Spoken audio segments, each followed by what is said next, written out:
Big game today and no way to watch it? Sling lets you do that with Day Pass. Get instant access to live college football starting at just $4.99. One Day Pass gives you 24 hours of non-stop action on ESPN and ESPN2. Want SEC or ACC Network too? Just add Sports Extra for $1. No contracts, no hassle, just pure unfiltered game day. Sling lets you do that. Visit sling.com to learn more. You can't count on much these days. No way, Jim. This is incredible. But you can always count on Sundays with the NFL on CBS and Paramount+. Here we go. This time for real. Watch your local NFL game live every Sunday, all the way through the AFC Championship game. And he's in for a touchdown. Visit ParamountPlus.com/NFL to get started today and count on Sundays with the NFL on CBS and Paramount+.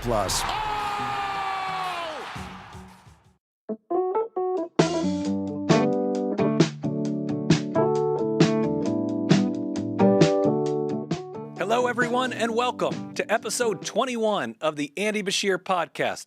We are excited about this episode. Actor Steve Zahn is going to talk about his life's journey and some of his favorite roles. Remember, you can download the Andy Beshear Podcast on all major platforms, but we need you to go to our YouTube channel so you can watch this famous actor and my conversation with the Johns if you'd like.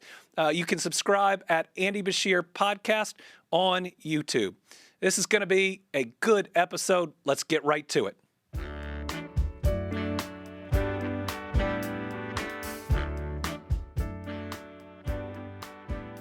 This week on the Andy Beshear Podcast, we have a very special guest.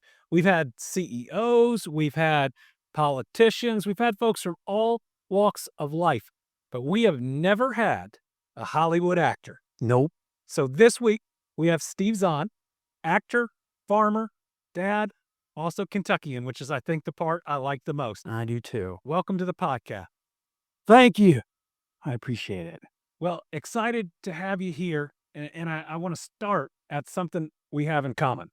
Now that I read that you decided you were going to get into acting when you saw Les Mis. Yep. Well, yeah, professionally.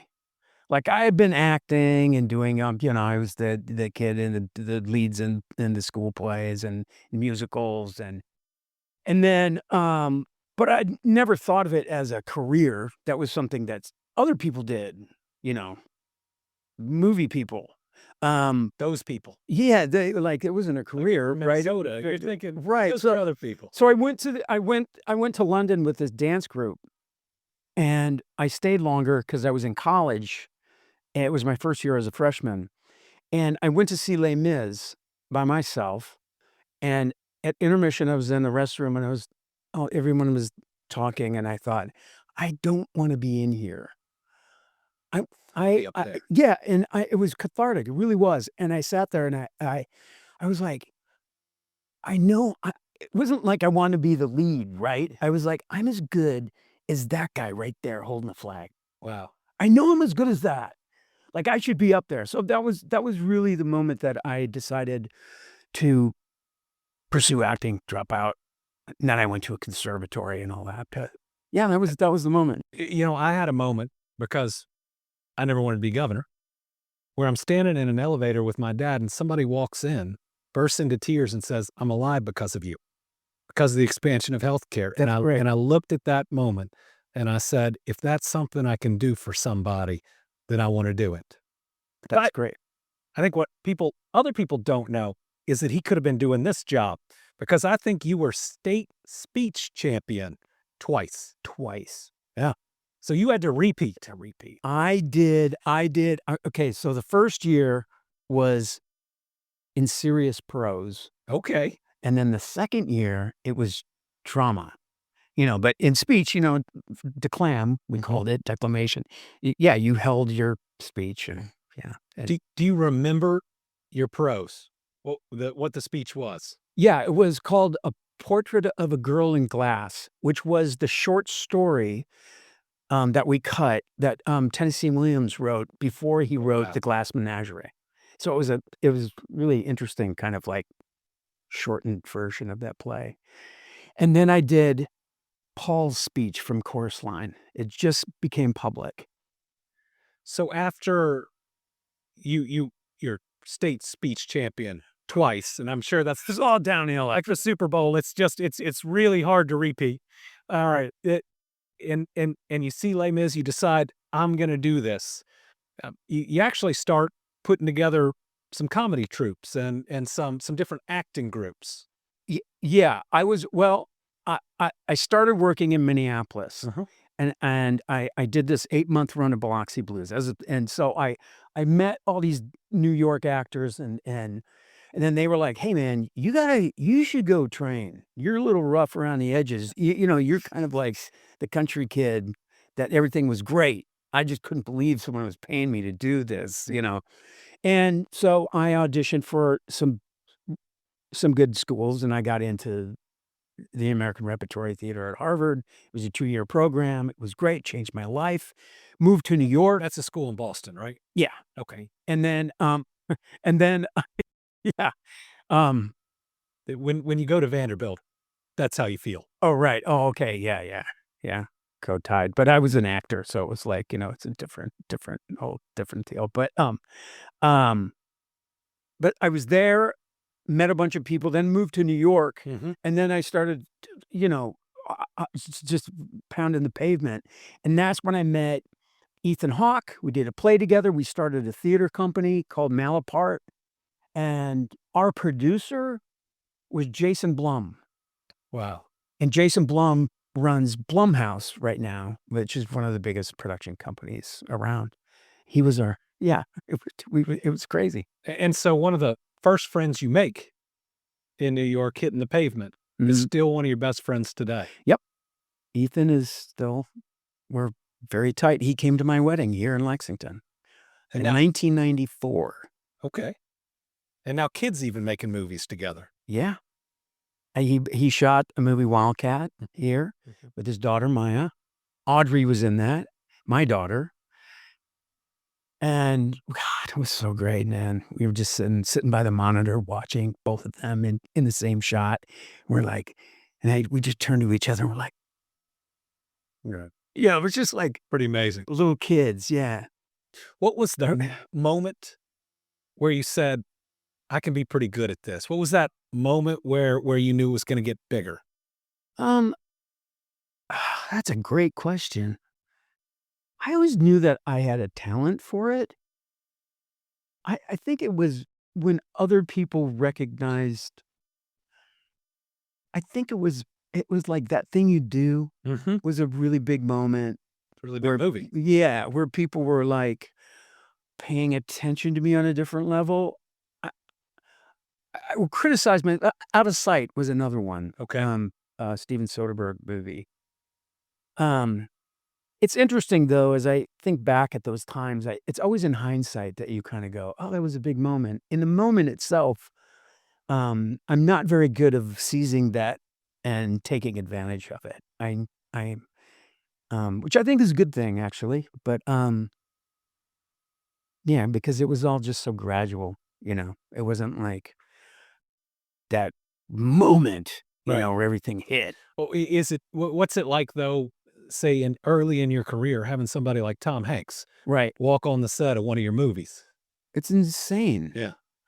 It's so exciting. I still get really nervous. I still get nervous like it's first day of school and I'm going to screw up, That's why I over prepare. Which probably makes you better. Yeah, I mean, it's out of complete fear, But yeah, and then you meet Tom Hanks, and it's incredible for 5 minutes, and then it's like, oh, yeah, now we're just gonna hang out for the next 6 months, and it's just it's like a normal dude. Yeah, it's like, and that's how it always kind of, it turns into just your pals. So you're about to head off to London. Yeah. You've got another season of one of your hit shows on Apple coming up. Silo. I'm on a show called Silo, which it's our final season. There's only 4, and I do that with Rebecca Ferguson. It's a big show. My partner, my big production company called Macaroni Art, Productions, and Rick Gomez, my partner, is also on the show, which is a total coincidence and very strange. And another coincidence is that this year our characters are together, so we have the same schedule, which is just insane. But that's a big show. So when you look at a show, I mean, of course, that's a dystopian kind of a different type of show. Right. You see that script. What draws you to something, or what made you look at that one and say, this one's me? Well, Rebecca Ferguson, who's an executive producer and the star of it, she was working with Rick, my partner, and Rick gave her a couple of shorts that we made, and she watched one of the shorts that I did, and it was about a famous photographer. It was a fictional character, but an artist who was a famous photographer who took pictures of fireworks, and he had like really thick glasses. And anyway, she saw this short we did, and she was like, "Oh my gosh, he would be perfect for this character next year." And so they approached me with it, and there was already a show shot, so I was able to see the product, that I was going to be inserted into in the second season. So that's an easier decision. You're not wondering what it's going to look like, or trying to talk what the tone is, and But generally speaking, a good script within a few pages. You really do. And for me, it's like character's huge. It's not the Do you want to play different characters? yeah, I'm a character actor. I mean, I just play the gamut, really. But I really want to be in a good product. I don't care if I have in one scene in it or I'm the lead. Director's a big deal. If it's got a great cast, great character. Two of those three, yeah. Oh man. So you being a character actor, you really get into that character, and that's what people see on the screen. But tell people about you. Me? Because you get up early. You've got a ton of energy. It's about as different from some of the early characters that you... Yeah, no, I was like the go-to stoner. I was like the go-to like urban guy. Like, it was totally opposite of who I am. I live on a farm. I have horses and goats. And you do it all yourself. Yeah, pretty much. Yeah. I mean, when I go, obviously, I have help, but, and we were like that at the beginning. My wife and I, Robin, we met doing the national tour Bye Bye Birdie with Tommy Tune and Ann Ranking in 1990, 13 months on the road. And then we moved back to Hoboken, New Jersey, couldn't afford our apartment. And we bought a cabin in Pennsylvania, this little cabin. And we thought it was going to be our weekend place. Unemployed for 3 weeks, and that became our house. So we moved out there. So we were always the weirdos in New York that lived in a cabin and contended with bears, and our birdseed. But it became like this unique, like now everybody's moving out of the city, moving into we did it in 1990. So anyway. Do you think living outside of Hollywood and living outside of New York has affected your career positively? Sure. I mean, it keeps me naive and curious. I can't wait to go back to work and be with people and being with those amazing, funny, smart folks. I mean, I think you're either grounded or you're not. I mean, that's a good point. You're not going to go find that. I live in the country because I like it dark at night. And I like to fish, and I like to grow things. But yeah, sometimes I think I missed out on some stuff. I'm sure I did. I'm sure I missed out on some group. Like I was part of groups early, like theater groups and stuff. But I'm sure that I missed out on it. But I don't know what those things are, so it doesn't really matter. I know raising kids outside Yes. of Hollywood and New York was important to you too. Huge. I mean, when we had kids, I was shooting a movie, Sahara, in Africa. And I was there, and that was, that's when we shot with 35 millimeter, and it took forever. And you're on a movie for 7 months. And we were living on a farm in New Jersey, and it was beautiful, but it was in the middle of nowhere. And then I convinced Robin to move back to Kentucky. She grew up here. Yes. And she was like, I don't want to move back home. I was like, we're not going to move to your parents' basement. We're going to get a sweet place. That helped. As an actually calling early internet. Yeah. Yeah. And then I came home. She was like, well, what could we get? I'm like, check this out. You know, it's like, really? That's interesting. You were coming off the right movie and the right paycheck to be looking. Totally. Yes. Yeah. And we were young and dumb. So we were like going way too far. But you're kind of happy you do that because otherwise you would never do it. So anyway, we moved here with, a 2 and a 4-year-old. And it was the best thing we ever did. I think about how, before we came on to do the interview, and then other times we've talked, you put being a dad as important as anything professional you've ever done. Sure. Yeah. So what do you take pride in? I'm very proud of I was always around. Yeah. Present. Yep. Even if I worked in like Vancouver, I've spent 2.5 years of my life in Vancouver. All the movies, Planet of the Apes, Saving Silverman, crazy. But I would always fly home, and it was a pain, man. And even if it was for one day, it didn't matter. You have to do it. They remember that. And then people would apologize and like, man, I'm so sorry that you have to be gone so much. I'm like, when I'm here for 4 months, I'm the dude picking up, dropping off, going to dance, going to lacrosse, that was my gig. My thing was, no matter how late I got home, I was going to get up with the kids that next day. That's huge. And it was just that time, especially when they were young, before they go to school or huge. Go to camp. And that's when I felt like I got the real interaction with them. Mm-hmm. And hopefully they knew I'd always be there. Yep. And they do. I think that's really important. And now my kids are my pals, They're 25 and 23. I just made a movie with my daughter called She Dances, and we just sold it. Oh, wow. Congratulations. Tell us about it. We just sold it Friday. It's still in the works, but it's a really good deal. And Is now this her first deal on a movie that she's made? Yes. And right now, she had that. No one even knows about this movie. That's exciting. And she's doing an Apple show right now in LA. It's crazy. But I don't know when they want to put it out there, but it's going to be in 50 theaters in 10 cities. So that's huge.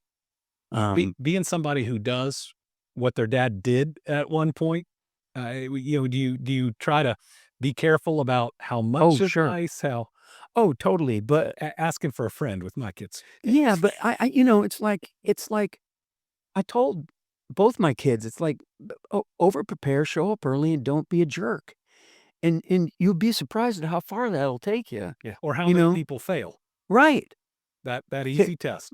Go really strive for this and fail big, But no. I mean, she knows that I can't get her a gig. She's got to get her own gig. You got to get your, be elected on your own. It doesn't, And so I'm just really proud of her. And the movie's fantastic, and it's shot all in Kentucky, and it's going to be, I think it's going to be huge. Well, I tell you what, when it's coming out, when you're allowed to say more, if she wants to come on the podcast, let's make sure that we talk about it. That'd be great. And would love to hear her perspective. That'd be really. So you mentioned Planet of the Apes. Yeah. And what was it like to think about, I'm going to do something I grew up watching that was on, every Saturday they'd replay those over and over. Yeah.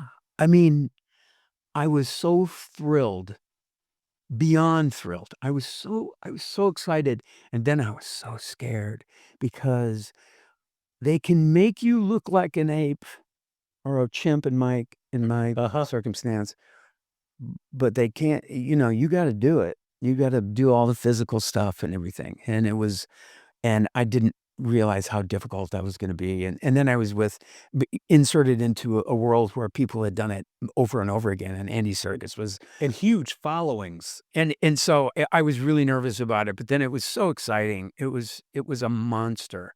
I've never been in something, I think, that big Mm-hmm.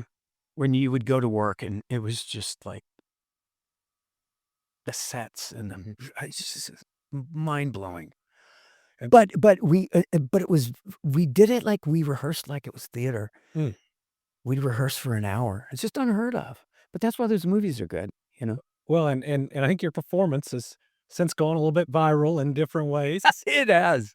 Oh no. Yeah, that whole thing is like crazy how many different memes there are. So what's it like now being a Gen Z meme? Because we often have my son Will or daughter Lila on who explain Gen Z concepts to That's us. funny. That's funny. Yeah, it's always my daughter that sends me like, Dad, you're going crazy right now on TikTok. There's like, and it's also, I played the dad in Diary of a Wimpy Kid. So there's a bunch of those things too. My kids love that growing up. Well, Where I was like, what was it? Like he's like, I was psychotic. You know, like, Dad, yeah, it's crazy. how different is it from the way people might consume it to what you were thinking in your head at the time playing a character like that? What, like Dad? Yes. I don't know. I knew that was going to be huge though. Mm-hmm. Because I had insider trading kind of knowledge. It was like my agent called and said, "Do you know this what book this is? called Diary of a Wimpy?" I'm like, "Yeah, I read it every night." Mhm. And they said, "Yeah, it's a 3-picture deal." And I said, "Yeah, definitely, I'm in." Yeah. And I had the script and I had it downstairs in our little kitchen, like breakfast nook. My son came down. He was like, it was the first time in my career where my kids were excited. I just go to work. Mhm. It's like, it's not really that big of a deal. And he was like, Dad, are they making this into a movie? I was like, yeah, man. He's like, are you going to be the brother? And I'm like, no, I'm going to be the dad. He was like, oh, okay. That's really cool. So I knew that at pickup line, I thought I could potentially move to like God status. It was like, And with our kids, that'll last 6 months to a year. yeah, right. But it keeps getting, but then they give it to their kids and they give it to their kids. That's pretty special. So it's weird. It's weird. I found it very strange to be at the K Roger Mm-hmm. and getting some cereal and the adults kind of going like, not noticing me and having like a 9-year-old going, wait, you know, That's him. it was, Or is that him? that's why you do children, you know, movies for kids. As you look back at your career, is there a type of movie that you haven't done that you're maybe looking for? No, I mean, no, not really. I mean, I didn't, you know, I was regret this. I could have done Band of Brothers, and I didn't. Love that And series. yeah, and I would have met Rick, my business partner, because he was in that. I'm a history buff, so I like things like that. Right. You know, And 101st Airborne in Kentucky, Fort Campbell. there you go. Yeah. Yeah. So that's the kind of thing that I gravitate towards, but I've been really lucky. I mean, I've done like 3 Westerns and, you know, and I've done Rescue Dawn, which is a Vietnam POW movie. Oh, I've seen it. You know, and then, so I have fulfilled some of those things, but yeah, I don't know. At this point, I'm just happy to work, really. You still love theater. I love theater. You even do some theater here in Kentucky from time to time. I have. Support theater. Yeah, for sure. We used to have a company called the Rep, and my wife, before she was writing, my wife is a New York Times bestselling author. She's a big deal. Robin Peterman is her name. She is a big deal. And before she was writing, her outlet, because she was an actress, she did a lot of Broadway, dancer, and then her outlet was was directing these shows with these amazing people in our community that probably could be pros if they would have followed that path. And it was so much fun. It was as fulfilling as any professional job I've ever done. So I made my theatrical debut. You did? About a month ago in the Opera House in Lexington. Nice. I'm told I broke one of the cardinal rules, but people seem to have liked it. You broke I looked at the audience. I did. I broke that fourth wall. But I figure they expected it from me. What was it? I played the doctor in 42nd Street. Oh, great. Yes. Oh, great. So I have not gotten any offers since. Oh, But hang in there. I appreciate that. Call me. Encouragement. Show up early. Don't be a jerk. It's over-prepared. Over-prepare. I got that. Because they didn't give me my line until I got there, and That's a hard one. it had been emailed to me. Oh, really? But they gave me a clipboard to where I had it Okay, you had it. right Yeah. there. Yeah. Okay, so if you hadn't gone into acting and theater, what do you think you'd be doing now? Well, as a kid, I always wanted to be in the military, and that was kind of it. My dad was a Lutheran minister, and he was just like, he was always baffled with me. Like, I was just fascinated with that world. I don't think I would have gone into the military because I could have out of high school, and I kind of went, I don't have the thing for it. I probably would have been doing something outdoors, like I would have been a outfitter up in northern Minnesota, like canoe outfitter. The Boundary Waters. Something. Yeah, I would have been, I would have done something probably like that. We always ask what people's secret superpower is. That's something that you're good at that no one knows, and most of the time serves no good purpose. For me, I make a Thanksgiving turkey better than most people I know. It works one day a year. That's my superpower. Brittany can pack a suitcase better than anyone I've ever met. John, we're still looking for something. We'll find something that helps us out. Man, that's a tough one. That's a good question. You get a lot of interviews. I got to have something. I know. I do make a killer turkey. Ooh, I'm a big green egg guy. see, I think this might have to be that next big cooking show. Do you know that I'm packing for London right now? Yes. And so when you pack for a 5-month trip, you have like the dining room table, and that's where you put this stuff. And then upstairs, you put your coats and your shoes. Yes. And you do that for a week. So it's not like the day before because you don't really know what you want to bring or you forget. And so the other day I ordered, Robin was like, what did you order from Amazon? It was like boxes, and it was all rubs. Oh, It was all dry rubs. that you were sending.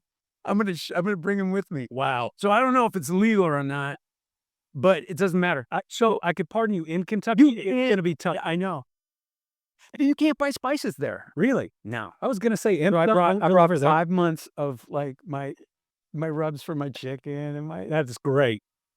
That's great. By the way, Amy Klobuchar told a story on this podcast of Minnesota always provides the turkey that the White House then Oh, forgets. yeah, of course, because it's big turkey state. So apparently one year, all the press is still in Minnesota. The governor does something before they leave. The turkey sees all the flashing lights, leaps out of its cage somehow into the media, and the White House calls and will not take this turkey. Really? It then became Thanksgiving dinner. Really? Yes. Yes. See, we like to get good stories. So I love that you've got to order and take the rubs. You have to, yeah. And then I have a couple of crew guys who are like, "Hey, would you bring more of those rubs?" I'm like, yeah. So this is what you become known for. Yeah, I bring their little packages, and they're like, "Oh man, so great." Well, really grateful you take the time. Oh yeah. Well, thanks a bunch for joining the podcast. Yeah, it's Hope to great. have you back. Welcome to Only Murders in the Building. The official podcast. Join me, Michael Cyril Creighton, as we go behind the scenes with some of the amazing actors, writers, and crew from season 5. The audience should never stop suspecting anything. How can you not be funny crawling around on a coffin? No, that's true. Catch Only Murders in the Building official podcast, now streaming wherever you get your podcasts. And watch Only Murders in the Building, streaming on Hulu and Hulu on Disney Plus for bundle subscribers. Terms apply. Turn your gifting game up during the plant and garden sale at 1-800-Flowers.com. Right now, you can score up to 40% off succulents, bonsais, fresh-cut blooms, and more. Whether you're celebrating a birthday, sending a thank you, or a just-because surprise, 1-800-Flowers lets you save big on a stunning selection of gifts. Save up to 40% off during the plant and garden sale at 1-800-Flowers.com/SXM. That's 1-800-Flowers.com/SXM. Gift something unforgettable today. Thank you. I'll be back.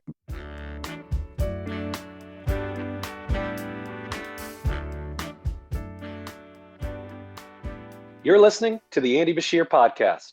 And now our segment where we process the issues of last week and the week to come, my conversation with the Johns, a conversation among friends. This is when John Rabinowitz, John McConnell, and I try to make sure we can make sense of the news that's out there that hits us minute after minute after minute. And it's where we as friends, Democrats and Republicans, find that we typically agree on a whole lot more than we disagree on.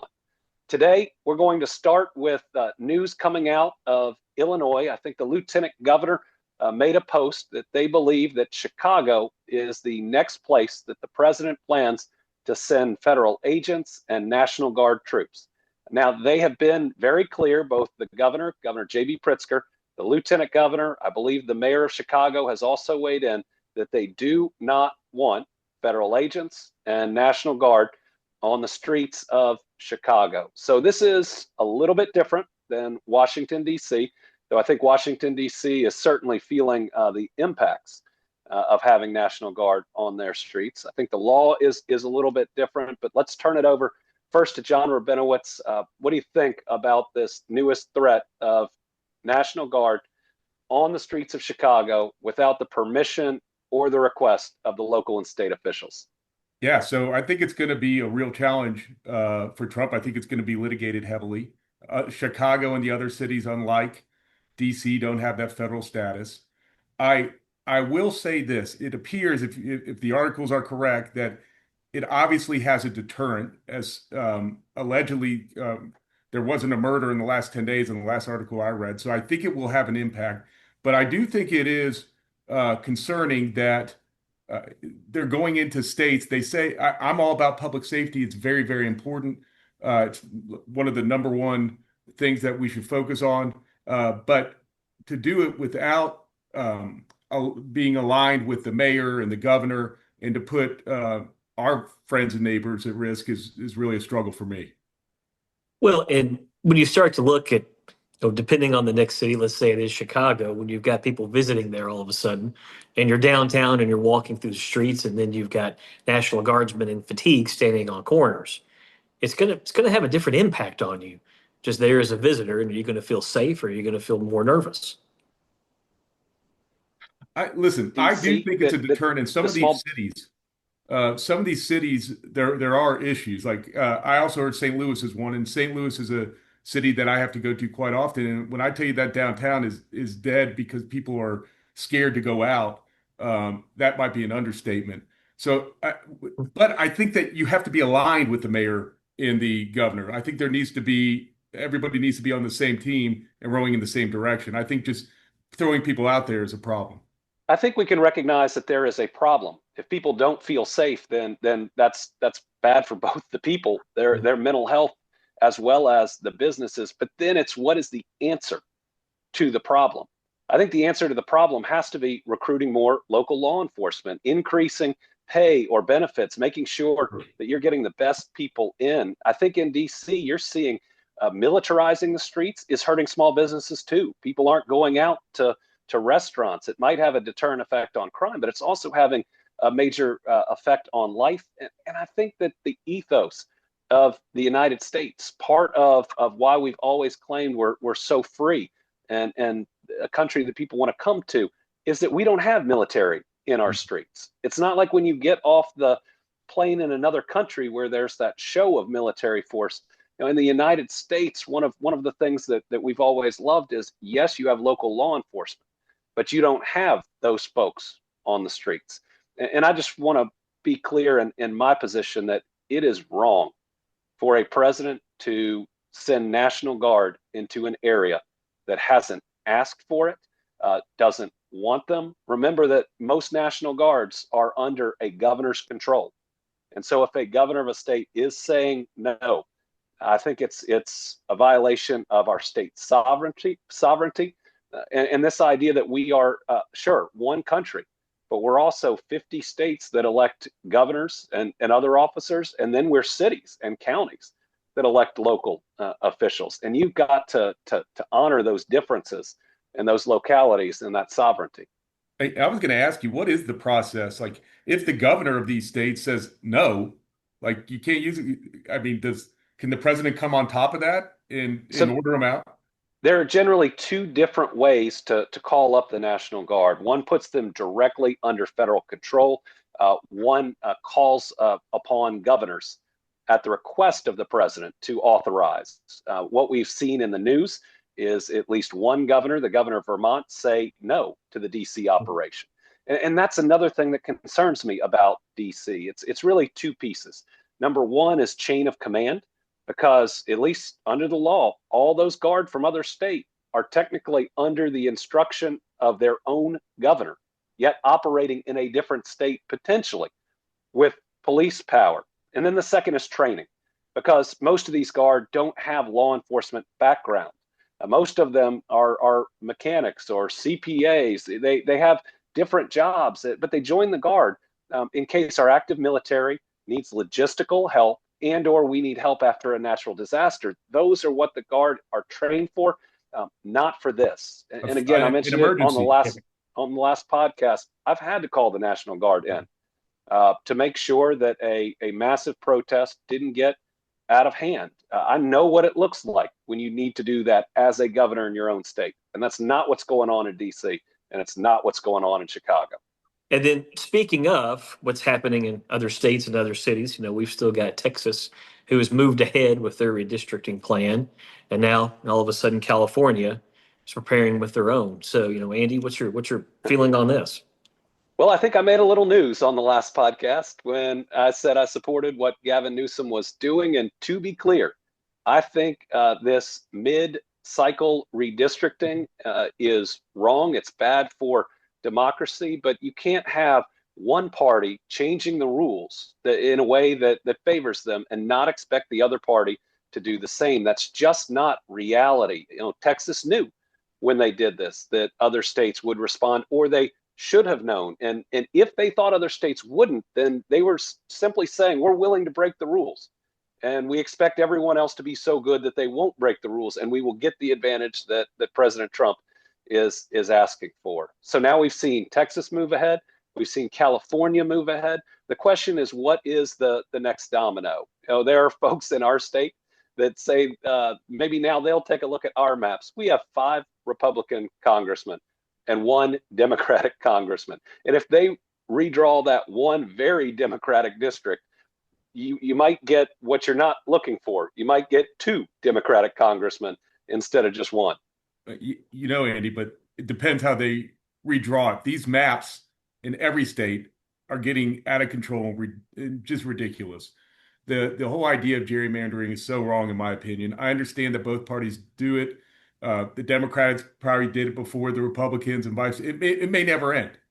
And I just think it's so unfair. And if people really sat down and looked at these maps and saw who represented them, they'd be very unhappy.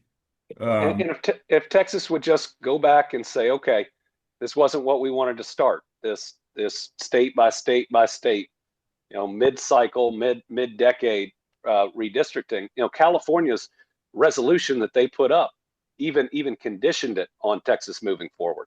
Yeah, and you're hearing already redistricting in Missouri, redistricting in Illinois, redistricting in Indiana. Even like you said this week, all over our local news, they're talking about redistricting in Kentucky. Where does it end? How does it end? Why can't people from either party just talk normal?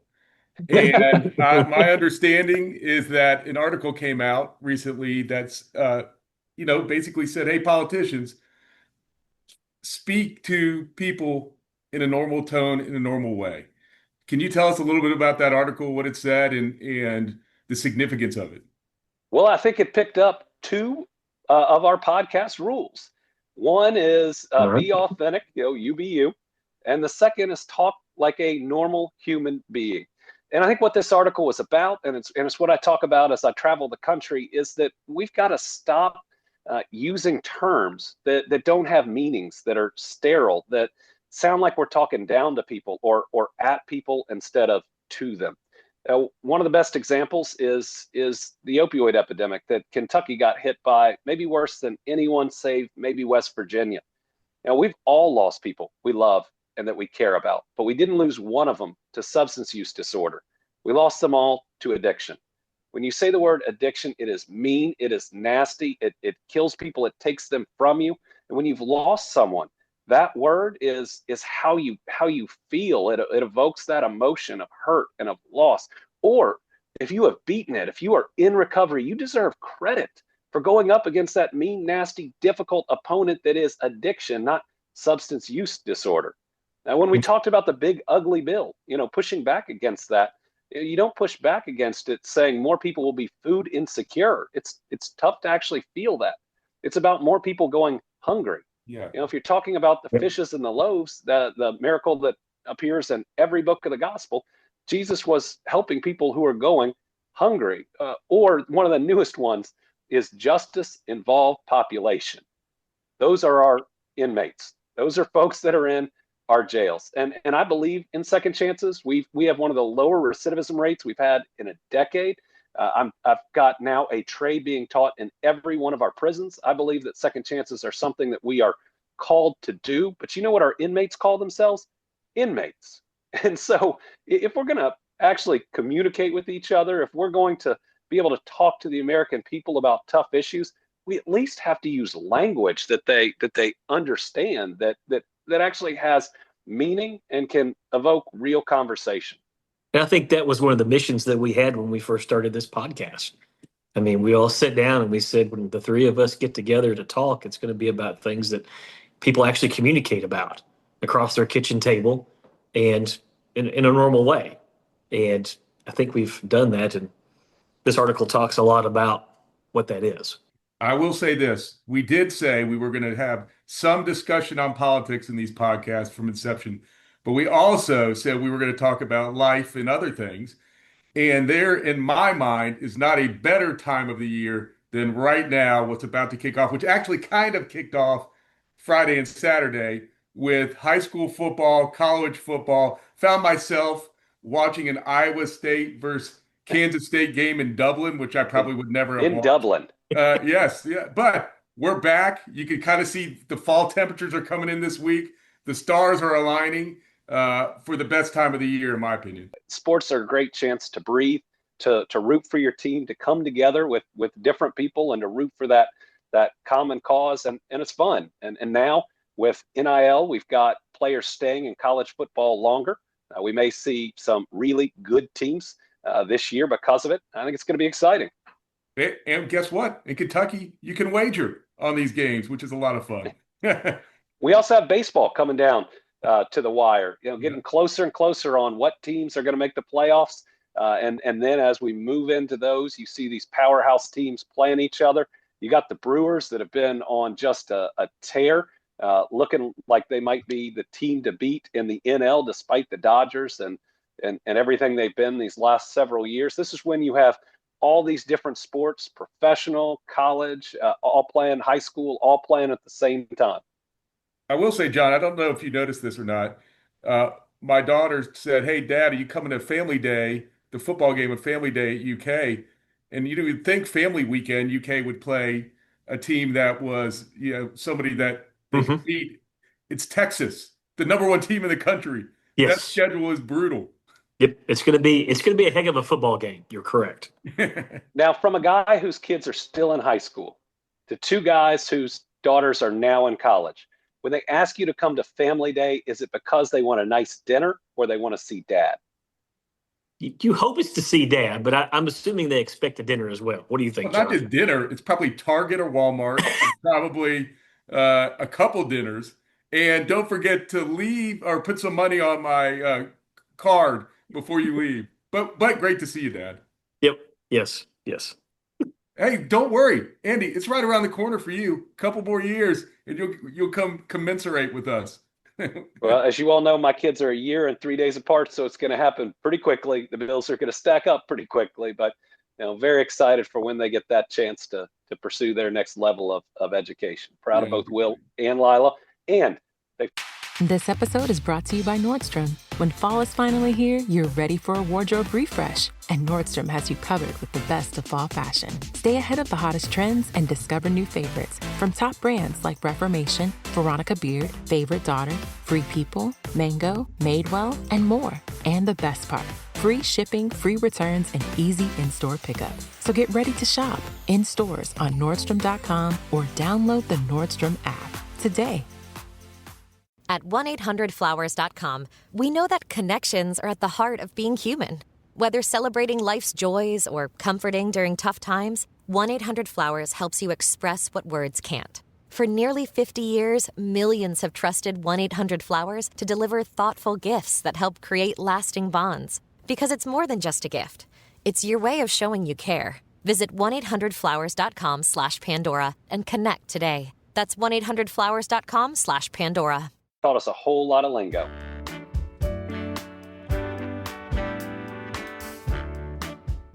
Our next segment is called In My Kentucky Accent.